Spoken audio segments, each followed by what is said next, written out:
An Iranian court has issued the first death sentence linked to recent protests across the country.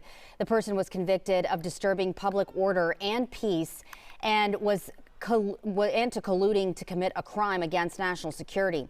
Protests were sparked by the brutal killing of 22-year-old Mahsa Amini, who allegedly violated the country's dress code by wearing her hijab loosely. Here's Charles, Adams and Quanell's take on this story. Quanell, on this show you often talk about the need to return religion or God to governance in America. And we have some horrifying news out of Iran that speaks to my belief that having any type of religion intruding into politics it's a slippery slope to a theocracy.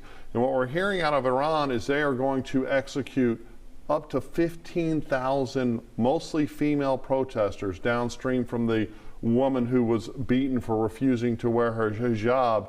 And I think it's horrifying. And we talk about Iran's involvement in women's rights in the UN. And I think we're getting to the point where as a nation and as a globe, as a planet, we have to agree that what's going on in Iran is so horrifying that something has to be done.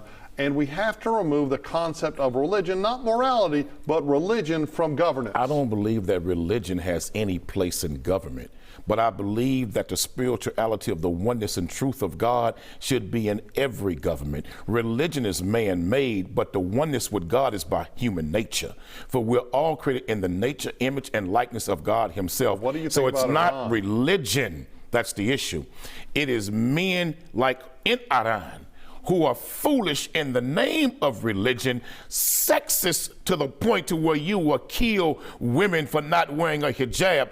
If what we're hearing in these reports are true, that they plan to kill thousands of women for not wearing a hijab, well then every Muslim on earth, all of us who say La ilaha illallah Muhammad Rasulullah, must stand up and say to Iran, like hell will we allow you to murder those women in cold blood. We encourage you and warn you with our mouths, but if you attempt to go forward with that, then we'll raise our hands to stop you, because the Iranian government, you must be psychologically and spiritually dead and out of your mind to think that you can massacre thousands of women for not wearing a hijab with all of the filth, the madness, and the indecency that is going on all over these Muslim countries. You want to kill thousands over a headpiece. Well, they're also talking about, the Ayatollah is saying that they have to be raped to take their virginity from them prior to their execution so they won't be allowed into heaven.